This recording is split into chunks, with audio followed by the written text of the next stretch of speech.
dans l'émission Parole de femmes. J'espère que vous aimez notre nouveau générique. Il est beau, n'est-ce pas? Fantastique. Oui. Fantastique. Oh, d'accord. Oui. Moi, je te trouve merveilleusement belle dans ce générique, Anne. Oh, bah si tu le dis. Oui, je le dis. Non, moi, j'aime bien notre nouveau générique, je le trouve cool. Donc, aujourd'hui, on poursuit dans notre lignée, bien finir l'année et bien commencer l'année qui arrive.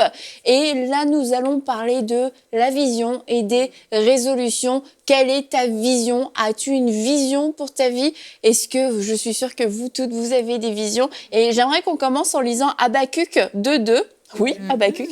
L'Éternel m'a répondu et a dit « Mets la vision par écrit, grave-la sur des tables afin qu'on la lise couramment. En effet, c'est encore une vision qui concerne un moment fixé. Elle parle de la fin et ne mentira pas. Si elle tarde, attends-la, car elle s'accomplira certainement. » Et pour juste faire la transition avec notre sujet d'hier concernant les échecs, ce n'est pas parce que la vision ne s'est pas encore accomplie que la vision est morte, que la vision n'existe plus. Tarde-là, elle s'accomplira certainement. Donc aujourd'hui, on va voir comment trouver déjà notre vision. Est-ce que tout le monde a une vision? Est-ce que c'est juste des élus, des appelés de Dieu, des ministères aussi peut-être, qui ont une vision?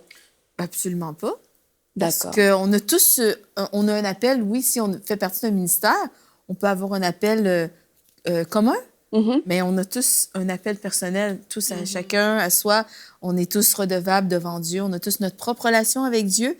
Et donc, dans cet appel général ou plutôt grand, at large, ben, Dieu nous appelle aussi à avoir à chacun nos buts. On a tous nos familles, on a tous notre vie, et Dieu nous appelle vraiment à renouveler ça à chaque jour. Comme on a parlé hier, se poser devant Dieu aussi pour toujours être certain d'être renouvelé dans la vision que Dieu a pour nous, pour être certain d'être dans sa volonté à chaque jour de notre vie. Si on est dans sa volonté, si on est obéissante, obéissant. Mais la Bible nous dit dans Jérémie que Dieu a formé des projets de paix et de bonheur dans la vie de tout le monde, en fait. Et ces projets-là sont accessibles à tous, en fait. Au final, il n'y a pas une personne que Dieu a laissé pour compte que toi, non, il n'y a pas de projet sur ta vie, non. Tout le monde, Dieu a formé... Ça n'existe pas, Bastille. Dieu a formé des projets, des bons projets, des projets de paix, des projets de bonheur dans la vie de chaque personne. Absolument. Et ça veut dire que toute personne qui naît, il y a déjà un projet qui est formé sur sa vie. Et il y a une vision que Dieu a programmée pour cette personne-là. Et c'est maintenant à nous aussi de chercher cette vision dans la prière. Seigneur, c'est toi qui m'as créé. Tu sais pourquoi je suis sur la terre. Montre-moi où est-ce que je dois aller, dans quelle direction je dois aller. Voici une année que tu as créée. Tu sais les propos que tu as formés sur ma vie pour cette année qui arrive. Montre-le-moi. Donc, c'est comme ça que déjà, nous tous, on a une vision, on a appelé à accomplir quelque chose de notre vie, mais maintenant, il faut prendre le temps d'aller chercher cette vision dans la prière, de demander à Dieu, qui est le Créateur, c'est lui qui sait pourquoi il nous a créés, de chercher cette vision et il va nous répondre. Une fois qu'il nous a répondu, il va nous donner les axes, il va nous guider, il va nous montrer comment faire pour accomplir cette vision. Et on l'a souvent dit, mais c'est pas sur la prophétie que donne quelqu'un d'autre qu'on va trouver notre vision, mais une prophétie va venir confirmer ce que Dieu a déjà déposé sur notre cœur. Donc, faut faire attention aussi Tout à fait. à ce qu'on accepte. Exact. Et c'est pas le ministère qui nous définit non plus, mais c'est Dieu qui nous définit. Donc, on est définis individuellement, tous et chacun, qu'on fasse partie d'un ministère ou non, qu'on soit appelé au ministère ou non. Parce que, comme tu disais, est-ce que j'ai un appel seulement si je suis dans le ministère? Absolument pas. On a tous des appels propres à tous et chacun. Dieu a une volonté spécifique pour nous, une destinée glorieuse. Et c'est à nous de le découvrir dans le lieu secret. Voilà, donc pour résumer, on a tous... il y a une vision qui est disponible pour tout le monde. Donc le problème, je dirais, ne vient pas de Dieu parce que lui, il n'a oublié personne. Si on n'a pas encore reçu la vision dans notre vie, c'est qu'on n'est peut-être pas juste allé la chercher, qu'on ne l'a pas encore découverte. Et ça va être dans la prière, dans notre intimité avec Dieu, qu'on va découvrir cette vision. Et ça, c'est déjà un bon point pour commencer. C'est savoir qu'il y a quelque chose pour nous. Mais la deuxième des choses, c'est qu'est-ce qu'on en fait après de cette vision? C'est une chose de connaître la vision, c'est une chose de savoir ce que Dieu veut faire, ce que Dieu nous demande. Mais alors là, c'en est une autre aussi d'entrer dans l'obéissance. Il faut entrer dans l'obéissance et puis il faut aussi l'accepter. Parce qu'il ne suffit pas de connaître la vision, mais ça doit se refléter dans tes choix quotidiens, dans ton attitude, dans les paroles de ta bouche. Si tu sais que la vision pour ta vie, tu as une vision quand même assez claire de ce que Dieu veut pour ta vie, mais que dans tes paroles, c'est le contraire que tu manifestes. J'allais dire, faut quasiment... Mon mari dit souvent, un projet, en parler, c'est déjà le faire exister. Ouais. Et une vision, c'est déjà la faire exister que d'en parler et de la verbaliser. Hein? Et il faut pas... C'est pas la méthode Coué, là. On n'est pas là en train de se convaincre de ci ou ça. Mais quand on sait ce que Dieu veut pour notre vie, le fait de le verbaliser, ça le fait déjà exister. Mais ça veut dire qu'on l'a accepté, en fait, quand on en parle. On l'accepte et puis j'allais dire, on s'aligne. Hein. J'ai toujours cette image des conducteurs de luge de bobsleigh là, qui au début, là, ils courent derrière, là, puis ils s'alignent. Puis ils montent dans la... ils montent dans la... Je sais pas comment on appelle ça, dans la luge. Hein. Et... dans une vision que Dieu a pour nous, il faut faire la même chose, c'est-à-dire qu'on va s'aligner, on va faire en sorte que les choses s'alignent pour rentrer dans cette vision-là. Et ça me fait penser à Jonas.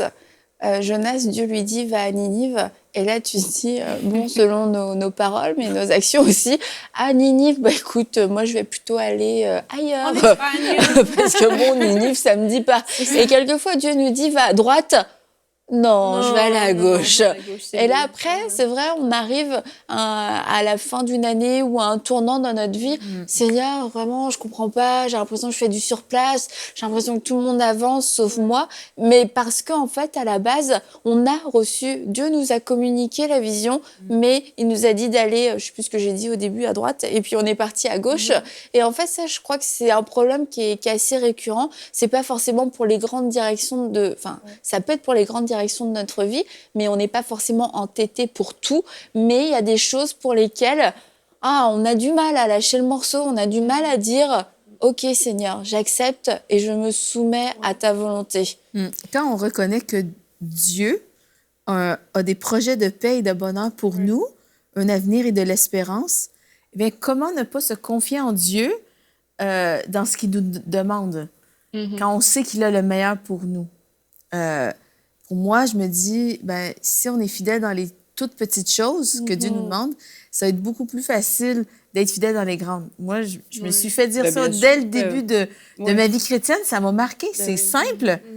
C'est simple, mais quand on regarde à Jonas, qui a désobéi dans la consigne que l'Éternel lui avait demandée, eh bien, ça arrive quotidiennement à des gens qui ont Jésus dans leur cœur, qui se disent chrétiens, mais qui désobéissent constamment et qui font toujours ce que bon leur semble, ce qu'ils veulent. Finalement, tu finis toujours par passer à côté du but et à côté de la plaque à chaque jour de ta vie. Eh bien, si je suis obéissante dans les petites choses, je vais être fidèle je vais être obéissante dans les plus grandes. Donc, c'est vraiment un exercice à faire aussi, si on est habitué d'être désobéissant, mais c'est sûr, au début, c'est dur pour la chair, de soumettre sa chair à ce que Dieu veut. Mais si j'ai la pensée de Christ, la pensée de l'éternité, si je sais que si Dieu me demande de le faire, c'est parce que il y a quelque chose que moi, je ne vois pas, que lui voit. Lui, il a la grande image, il y a le résultat final. Donc, si je me dis, OK, Dieu a le résultat final, moi, je vois pas tout, mais je te fais confiance, je prends le pas et l'autre pas sans voir, sans connaître tout ce qu'il y a devant moi, mais Seigneur, je te fais confiance en t'obéissant, je vais vraiment réussir à être dans la volonté de Dieu et pas vivre l'échec dans ma vie, vraiment être dans les projets de Dieu. Et c'est là, comme ça, je vais avoir une vie réussie. C'est pas juste réussir des grands projets, c'est être obéissante une petite chose à la fois. Et être obéissante dans les petites choses va m'amener à être obéissante dans les grandes et je vais réussir ma vie. Ça, c'est vrai. Et puis, il ne faut pas tomber dans le piège de vouloir entrer dans la vision des autres. C'est-à-dire, quand on a... Je pense en particulier à... Parfois, on a une trajectoire qui est similaire à celle de quelqu'un d'autre. Par exemple, on va à l'école biblique, on étudie les mêmes choses, on a le service de Dieu en tête. Il ne faut pas tomber dans le piège de vouloir absolument suivre les pas de quelqu'un d'autre parce qu'on a tous des trajectoires différentes. Et chacun a des saisons pour accomplir la volonté de Dieu pour sa propre vie. Et c'est un gros piège. Je le dis parce que j'ai vu des gens y tomber. C'est un gros piège de vouloir emboîter le pas à quelqu'un d'autre. Chacun a sa trajectoire. Exactement. Ça, c'est un gros piège. Et quand tu vois vas-y, excuse-moi. Je pense qu'il faut comprendre que la vision vient de Dieu, vraiment. Ouais. La vision ne vient pas de nous. Ouais. C'est pour ça qu'il ne faut pas chercher à s'auto-convaincre avec ce qu'on voit à gauche ou à droite. Ouais. Notre vision, c'est vraiment Dieu qui doit nous la donner. Et en l'acceptant, on dit vraiment, c'est un vrai oui qu'on a dit au Seigneur, qu'on accepte cette vision-là. Et c'est ça qui nous donne de garder le focus. C'est ça qui nous donne de ne pas envier quelqu'un qui semble aller plus vite que nous. C'est ça qui nous donne de rester dans la ligne à laquelle Dieu nous a appelés, en fait. Qu'on comprend que la vision vient de Dieu et Dieu sait ce qu'il y a de mieux pour moi, mieux que moi-même. Quand on comprend ça, on sait que Dieu, il a le plan. C'est lui le stratège qui est derrière. Moi, je ne suis que la personne qui va dans le sens de Dieu. Et quand on comprend ça, vraiment, on est libéré des comparaisons, on est libéré de, voilà, tel a l'air d'aller plus loin que moi, tel a l'air... Non, elle suit son chemin. Il y a différentes athlètes. Elle fait sa course. Moi, je fais la mienne. Et quand on est dans ce chemin, on reste plus sensible à Dieu parce que parfois, je pense aussi que des questionnements vont arriver. Tu peux voir quelqu'un aller plus loin et tu te poses la question, mais Seigneur, est-ce que ça veut dire que moi, je suis en retard par rapport à ce que tu m'as montré? Le questionnement, il va arriver, mais d'où l'intérêt de retourner toujours vers celui qui a la vision pour lui poser la question que Seigneur, est-ce que c'est moi qui suis en retard? Est-ce que je ne vais pas assez vite? Est-ce que je suis allée à gauche alors qu'il fallait que je sois plutôt à droite? Mais c'est vraiment un échange où on est toujours en train de voir celui qui a la vision et moi qui le suis. Il y a le visionnaire et moi, je le suis. C'est vraiment ça, le jeu de la vision, en fait. Tout à fait. Et Paul disait aux Colossiens, je prie pour que vous soyez remplis de la connaissance de sa volonté, de la volonté de Dieu, en toute sagesse et intelligence spirituelle. Et il y a aussi le quand et le comment réaliser cette vision. Et tu as donné une des clés du comment, c'est en ne regardant pas en fait aux gens autour de nous, parce qu'on va se trouver en retard quelquefois, alors qu'on n'est juste pas en retard. Et ils sont pas en avance, ils sont pas en retard, c'est juste on est dans notre trajectoire. Et je suis pas du tout experte en fusée et tout, mais ça a l'air ultra précis, leurs calculs. Hein. Quand ils font décoller une fusée, c'est des calculs ultra précis. Et tu te dis, chaque trajectoire est unique et précise. Et un petit peu trop à gauche, un petit peu trop à droite, c'est un peu trop à droite, un peu trop à droite. C'est dangereux. Et en fait, quand on a tendance à regarder les autres, à vouloir recopier une trajectoire, c'est dangereux parce qu'on n'est pas du même calibre, on n'a pas la même destination, on n'a pas les mêmes choses. Et en fait, on se met nous-mêmes en péril et en danger. Et tout ça aussi pour aussi en arriver au point du quand. Parce que le 1er janvier c'est une nouvelle année de grâce, mais ce n'est pas une nouvelle saison. Non. Le 1er janvier, quelquefois, on a l'impression qu'il faut comme tourner la page sur tout, et puis il faut tout recommencer à zéro, il faut arrêter ce qu'on était en train de faire. Ça se passe pas vraiment comme ça, c'est pas une nouvelle saison. On doit avoir cette intelligence et cette sagesse spirituelle de continuer, de poursuivre ce qu'on était en train de faire la plupart du temps. Il y a des choses qu'on doit arrêter, certes, mais il y a des choses, il faut juste les poursuivre. Et le 1er janvier n'est pas le glas, c'est ça, un glas, pour dire... c'est fini, voilà, c'est trop tard, voilà, on n'est pas Fort Boyard, quoi. Non, puis il y a un continuum. Il y a un continuum, on dit le 1er janvier, mais ça peut être notre anniversaire, ça peut être la rentrée scolaire, ça peut être toute sorte de dates. Ouais, la rentrée scolaire, ça c'est bien. La rentrée scolaire, ça en est... Là, ce qu'on aborde aujourd'hui, c'est pas parce que le 1er janvier, d'un seul coup, comme tu dis, il y a un coup près qui tombe, c'est pas ça du tout, c'est juste que c'est une occasion. Une occasion de se réaligner, c'est juste ça. Tout à fait. Et il y avait une citation, j'aimerais bien qu'on voit de Rob Thompson, qui parle justement de la nouvelle saison. Vous l'avez sûrement vu dans Bonjour chez vous déjà. La saison de ta vie change à chaque fois que tu décides d'obéir à une instruction. Et je vais redire la même chose que dans Bonjour chez vous.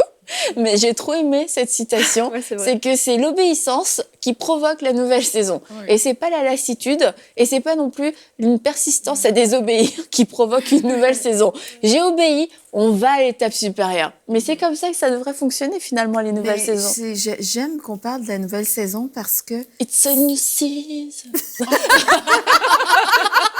Alors, Annabelle a officiellement décroché de l'émission. Excuse-moi, vas-y. Eh bien, une nouvelle saison dans ta vie. Annabelle va faire un album cette année. Je pense qu'elle va aller à gauche alors que Dieu voulait qu'elle aille à droite. C'est très... J'aimerais bien rectifier une petite chose par rapport aux saisons. Vas-y. C'est que c'est pas nous qui créons les saisons. C'est ça. Mais c'est bien Dieu. C'est vrai. Et notre obéissance à passer à l'étape suivante. Parce que souvent, les gens, quand ils sont inconfortables dans une église, inconfortables dans un service quelconque, inconfortables dans une relation, et bien là, on se crée une nouvelle saison. Exact. Et, ben là, c'est la saison pour que je change d'église. C'est la saison pour que je me divorce, c'est la saison pour toutes sortes de choses. Et finalement, on finit par être carrément en désobéissance. On vit dans le déshonneur total. Et souvent, c'est ça, les nouvelles saisons que les gens se créent sont vraiment une source causée par le déshonneur. Et puis, entrer dans une nouvelle saison, c'est entrer dans des nouveaux projets, pas en fuir d'autres. Exact. C'est pas une C'est fuite. bien dit. Une nouvelle saison, j'allais dire, on enclenche quelque chose dans une nouvelle saison au lieu de se détacher de quelque chose. Et puis quand Dieu nous appelle à faire quelque chose, il y a la grâce qui vient avec. Donc, si Dieu nous appelle à avoir un projet ou à accomplir quelque chose de nouveau dans le service à l'Église ou dans la vie, un nouveau travail, quoi que ce soit, mais que c'est Dieu qui nous a appelés à le faire, c'est lui qui nous donne la grâce, il nous donne la patience, il nous donne la force de l'accomplir. Donc, s'il me le demande, c'est très simple. Dans Isaïe, ça dit, Seigneur, c'est toi qui tu nous donnes ta paix, car tout ce que nous faisons, c'est toi qui l'accomplis pour nous. Oui. Et dans tout ce que Dieu va nous demander, il y a une paix qui vient avec. Donc, l'absence de la paix ou la paix va aussi souvent nous déterminer si on est dans le plan de Dieu ou non.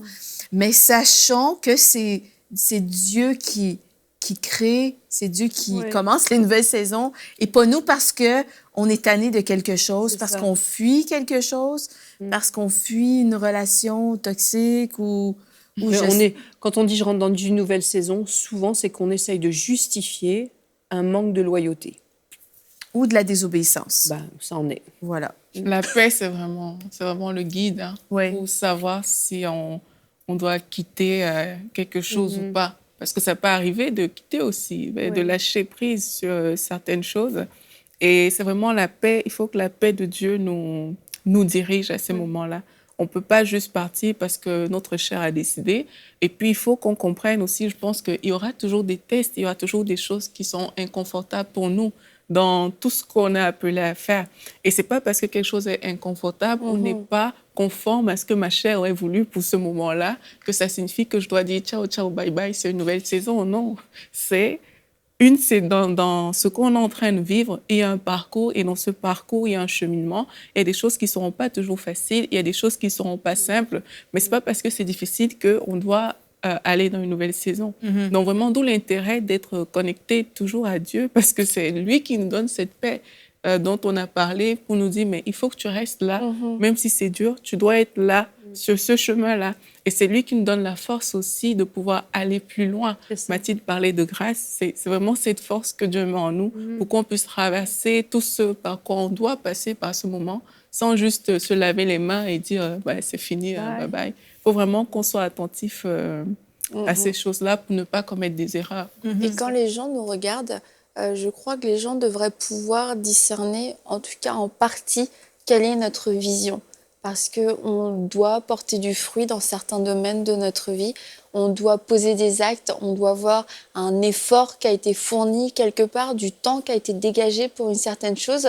Et je crois, et je dis en partie parce qu'il y a des choses qui sont pas visibles pour l'instant. Ça dépend où on en est. Et il y a des choses que les gens peuvent juste pas percevoir. Mais il y a des choses que les gens doivent quand même réussir à percevoir dans notre vie. Et c'est une question. On a dit qu'il fallait pas s'arrêter à l'opinion des gens. Et je suis entièrement d'accord. Mais c'est quand même une bonne question aussi à poser à des personnes matures plutôt. Tu penses que c'est quoi ma vision ? Tu penses que moi, je me dirige vers quoi ? Et si on ne voit rien dans ta vie, c'est peut-être parce que tu t'éparpilles tout le temps, t'es une broche à foin. Ah, voilà, je savais que j'allais pas réussir plus tard. et ouais, voilà, qu'on se dirige un peu dans toutes les directions. Et puis, il y a des gens, tu peux vraiment identifier dans leur vie qu'il y a vraiment un focus. Alors là, tu sais exactement dans quelle direction ils vont. Et tout à l'heure, on parlait de ton mari. C'est le genre de personne qui en fait partie. Lui, il est focalisé. À lui, je l'appelle le paquebot, c'est-à-dire qu'il a l'objectif. Tu sais, un paquebot, ça se détourne pas facilement, là. Ça a une inertie incroyable, un paquebot. Ça y va, et ça y va, et ça y va, et tu peux... C'est pas une coquille de noix, ni même un tanker qui va croiser sa route, qui va le dérouter. Des fois, je dis à mon mari, toi, peu importe s'il y a des obstacles, t'es prône au besoin. Mais c'est ça, il est tellement focusé, il a tellement... il sait où il va, et il y va. Et puis, ça peut braire, il peut y avoir des tempêtes, il peut y avoir n'importe... Il y va. Et ça, c'est typique. Si tu vois ton voisin tous les matins sortir, qu'il pleuve, qu'il neige, qu'il vente, qu'il fasse froid, qu'il fasse chaud pour faire un jogging, tu te dis, il s'entraîne pour un but. Je sais pas, il prépare les Jeux Olympiques ou il prépare quelque chose. Tu le vois et tu parlais justement de ce regard qu'on peut avoir sur l'autre puis dire, OK, je crois que je vois à peu près qu'est-ce que c'est sa vision. Si tu vois ton voisin s'entraîner steady tous les matins à 5 heures, il va faire sa course, tu te dis, il a un objectif. Il fait quelque chose. Mais si au contraire, tu le vois se lever tard, sortir à 10 heures, ses poubelles en pyjama, et puis avoir une vie très irrégulière, tu peux pas te douter qu'il a en vue de préparer les Jeux Olympiques. Il y a une cohérence.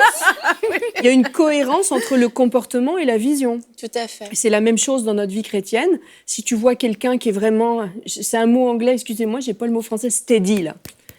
Je sais même pas comment on pourrait dire en français. T'y vas, là. T'y vas, puis tu gardes le cap. Tu sais que la personne, elle va quelque part. Tout à fait. Et quelqu'un voulait ajouter? C'était dit? C'est bien. C'est bien. Mais tu vois, moi, je voyais un monsieur tous les dimanches matins en allant à l'église qui faisait du sport avec des gros élastiques et tout. Ça avait l'air hyper. Et je l'ai vu, je le voyais tous les dimanches. Et là, il y a eu de la neige. Et je suis passée, je me suis dit, je vais regarder s'il est là. Il n'était pas là. Je me suis dit, la neige l'a arrêté. Il devait pas être si déterminé que ça. Mais bon, ceci dit, il a été là super fidèlement et ça avait l'air assez dur ce qu'il faisait. Et une des choses, c'est d'entretenir aussi la vision. La vision est là et puis il y a des moments, c'est un petit peu plus difficile, justement, quand il y a de la neige. Peut-être que ce jour-là, il n'a pas eu le courage de sortir. Je t'encourage à sortir. Aller à l'église plutôt le dimanche matin, ce serait mieux.